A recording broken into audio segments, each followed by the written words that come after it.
Liberty Puzzles are essentially a throwback product to the way jigsaw puzzles used to be made before there were cardboard stamped die cut puzzles. Our cut patterns flow all over the place, and then they have the special whimsy pieces within as well. So it's little pieces of art within the art.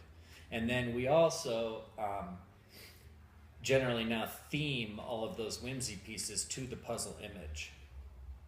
So a Japanese print, for example, might have pieces of samurai warriors and Japanese garden fixtures and stuff like that. The quality is very high, so they're fun to work with. It's pleasing to plunk one of these big, thick pieces into place.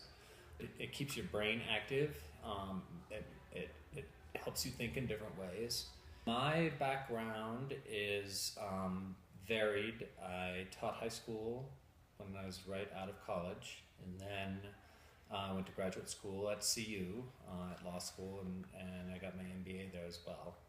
And then I went into finance, and I had several finance jobs. And finally, after about 7 years out of graduate school, I took the plunge and started my own company. I had several ideas and was kicking them around. And it's funny, I don't even remember the other ideas now. But the jigsaw puzzle idea, I always thought was the best idea. We analyzed it and analyzed it and analyzed it, and it just kept coming back as being the best option, and it sounded like the most fun as well. I got into this because my mother's side of my family inherited about 30 old antique puzzles. And pretty soon we couldn't go on our family vacations without bringing the jigsaw puzzles. Because what you have is a group of people sitting around a table for hours and hours talking, and it's your family members that you don't necessarily always get along with, and here you are laughing and having the best time, and the light bulb just went off, and it's jigsaw puzzle as social vehicle. We didn't know what we were doing in 2005. We just started trying to make these things, and we tested like 100 kinds of plywood and all different kinds of adhesive and all different kinds of print and all kinds of cleaning ways of cleaning them because they get dirty when they get laser cut. So we spent about 9 months in manufacturing testing, and then we finally came to market. And we thought the idea was good enough that we were expecting competition to jump right in, and it didn't. So we had a couple-year head start, and then we started getting some copycats. In the laser cut puzzle space, there's probably 3 or 4 companies now in the US. We manufacture a lot of the stuff on demand, so we get an order and then we'll make it. So we don't necessarily make 500 units of one particular kind. We do like onesie twosies all day long. So we offer about 500 different styles on our website. We keep some inventory, but not a huge amount. It's happened quite organically. And we've been very lucky. We haven't had to have any outside investors or outside financing. We've kind of paid for the growth as we've gotten bigger. Then in some of the early years, we worked every single day of the fourth quarter, including nights and weekends, like 8 a.m. to midnight, every single day except Thanksgiving Day. We continue to grow. We have about 30 employees.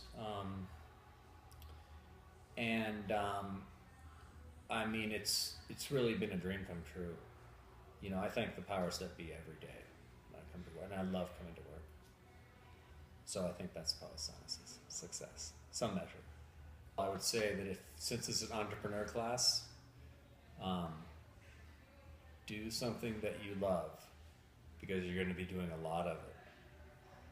It's amazingly demanding and amazingly fulfilling as well.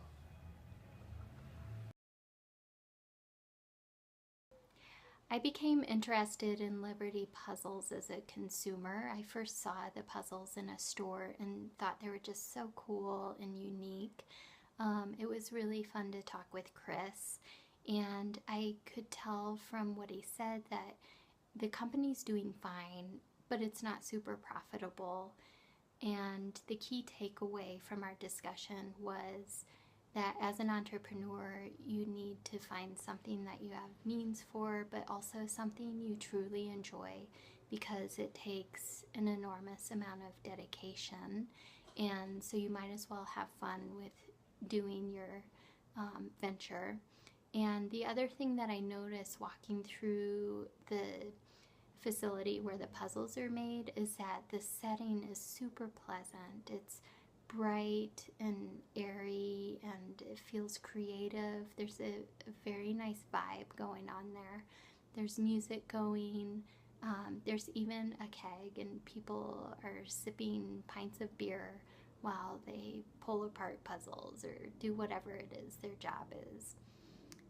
It was a lot of fun.